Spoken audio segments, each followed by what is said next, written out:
जय माँ दुर्गे। आज मैं माता के चौथे स्वरूप का संक्षिप्त वर्णन लेके आया हूँ। आइए जानते हैं माता के चौथे स्वरूप का वर्णन। माँ दुर्गा जी के चौथे स्वरूप का नाम कुष्मांडा है। अपनी मंद हल्की हंसी द्वारा अंड अर्थात ब्रह्मांड को उत्पन्न करने के कारण इन्हें कुष्मांडा देवी के नाम से अभिहित किया गया है। जब सृष्टि का अस्तित्व नहीं था, चारों ओर अंधकार ही अंधकार परिव्याप्त था, तब इन्हीं देवी ने अपने हास्य से ब्रह्मांड की रचना की थी। अतः यही सृष्टि की आदि स्वरूपा, आदि शक्ति। इनके पूर्व ब्रह्मांड का अस्तित्व था ही नहीं। इनका निवास सूर्यमंडल के भीतर के लोक में है। सूर्य लोक में निवास कर सकने की क्षमता और शक्ति केवल इन्हीं में है। इनके शरीर की कांति और प्रभा सूर्य के समान ही देदीप्यमान और भास्वर है। इनके तेज की तुलना इन्हीं से की जा सकती है। अन्य कोई भी देवी देवता इनके तेज और प्रभाव की समता नहीं कर सकते। इन्हीं के तेज और प्रकाश से दसों दिशाएं प्रकाशित हो रही हैं।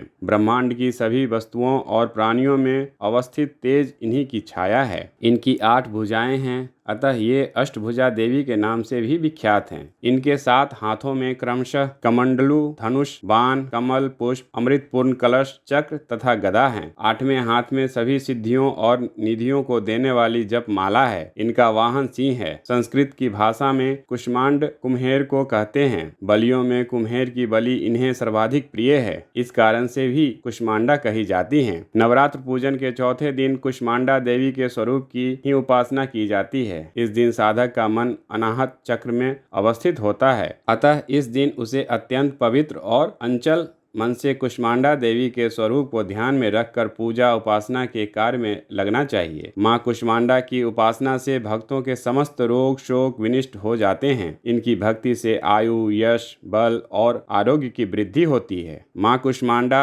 अत्यल्प सेवा और भक्ति से प्रसन्न होने वाली हैं। यदि मनुष्य सच्चे हृदय से इनका शरणागत बन जाए तो फिर उसे अत्यंत सुगमता से परम पद की प्राप्ति हो सकती है। हमें चाहिए कि हम शास्त्रों पुराणों में वर्णित विधि विधान के अनुसार माँ दुर्गा की उपासना और भक्ति के मार्ग पर अहर्निश अग्रसर हों। माँ के भक्ति मार्ग पर कुछ ही कदम आगे बढ़ने पर भक्त साधक को उनकी कृपा का सूक्ष्म अनुभव होने लगता है। यह दुखद स्वरूप संसार उसके लिए अत्यंत सुखद और सुगम बन जाता है। माँ की उपासना मनुष्य को सहज भाव से भव सागर से पार उतारने के लिए सर्वाधिक सुगम और श्रेयस्कर मार्ग है। माँ कुष्मांडा की उपासना मनुष्य को आधियों व्याधियों से सर्वथा विमुक्त करके उसे सुख, समृद्धि और उन्नति की ओर ले जाने वाली है। अतः अपनी अलौकिक पारलौकिक उन्नति चाहने वालों को इनकी उपासना में सदैव तत्पर रहना चाहिए। इसी के साथ माँ के चौथे स्वरूप कुष्मांडा देवी का वर्णन समाप्त होता है। कल मैं पुनः आप सबके लिए माँ के 5वें स्वरूप का वर्णन लेकर उपस्थित होऊंगा।